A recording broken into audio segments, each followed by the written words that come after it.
જૂનાગઢમાં ગરવા ગિરનાર પરિક્રમાની તૈયારીઓ જોરશોરથી શરૂ થઈ ગઈ છે। દર વર્ષે યોજાતી 4 દિવસીય પરિક્રમામાં આશરે 10 થી 12 લાખ યાત્રિકો ઉમટી પડે છે, પરંતુ આ વિશાળ ધાર્મિક મેળામાં મંદિરો, આશ્રમો અને સામાજિક સંસ્થાઓ જ અન્ય ક્ષેત્ર અને વ્યવસ્થાનો ખર્ચ ઉઠાવે છે, જ્યારે સરકાર તરફથી કોઈ આર્થિક સહાય મળતી નથી।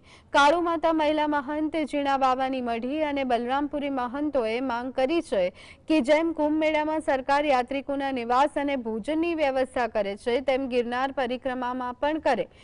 આ ઉપરાંત જીણા બાવાની મઢી વિસ્તારનું કુદરતી સૌંદર્ય અનોખું હોવાનું ગીતાબેન પિત્રોડાએ જણાવ્યું। પરિક્રમાના માર્ગ, પાણી અને સુરક્ષાની વ્યવસ્થાનું નિરીક્ષણ જિલ્લા કલેક્ટર ટીમ દ્વારા કરવામાં આવ્યું।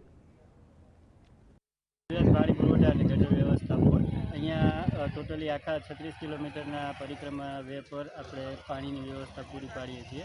5000 લીટરની અને 10,000 લીટરની ટાંકીઓ આપણે અહીંયા ફિટિંગ કરી અને અહીંયા અગાઉ પાણી પુરવઠા દ્વારા અહીંયા બોરવેલ કરેલા છે। એ બોરવેલમાં મોટર ઉતારી અને એમાંથી આપણે પાણી પીવાનું પાણી બધાને મળી રહે, શુદ્ધ પાણી મળે, બધાને પાણી મળી રહે એના માટેની વ્યવસ્થા કરેલી છે।